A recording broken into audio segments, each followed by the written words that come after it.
Komachielo beni jogo mabende kedone ratich oganda e gwenge mag Mombasa koro nyiso luoro margi ni chalni sanyo obila koro getogi kalure gi okang' mabende gisebedo ka gikawo e ng'anyo mosebedo kibago gi rowere mag Gen Z e pacho kae.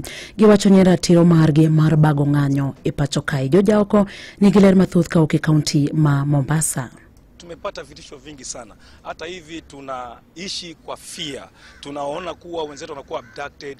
Ni sisi wenyewe tumebandikwa makesi hapa kotini za maandamano ambao hazina hata legal basis. Mano Francis Auma makedo ratich oganda e riwruok mar Muhuri kakoni nyaka ne gichak bago ng'anyo mar rowere gineno kakoro obila getogi kendo buogo ngima margi. Kwa hivyo tunaona kuwa serikali inatutarget na sisi tunasema hatutaogopa, tutajitokeza kimasumasu, maana yake katiba imeturuhusu kutoka. Kwa hivyo sisi hii fear ambao wana install kwetu ama wanatuwekea hii fear, sisi hatuogopi lolote, tunaheshimu sheria.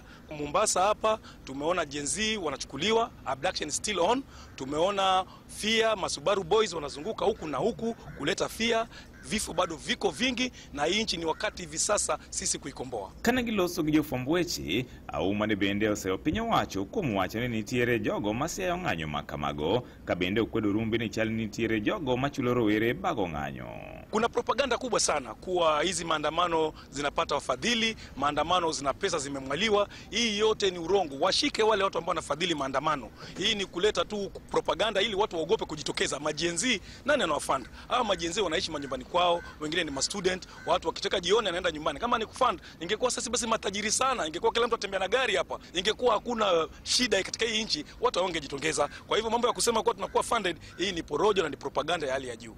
Walid Sketi enjakedo ne ratich oganda.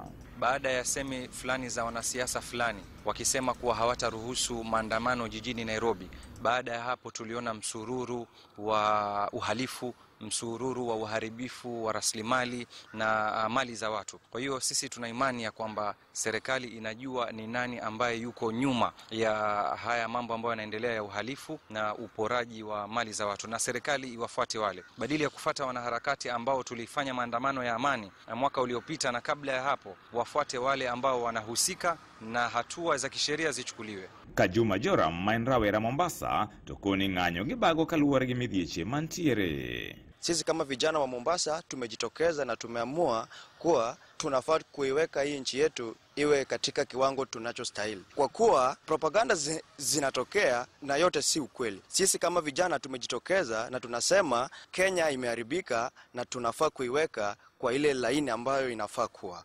Ne Radio Ramogi e kaunti ma Mombasa.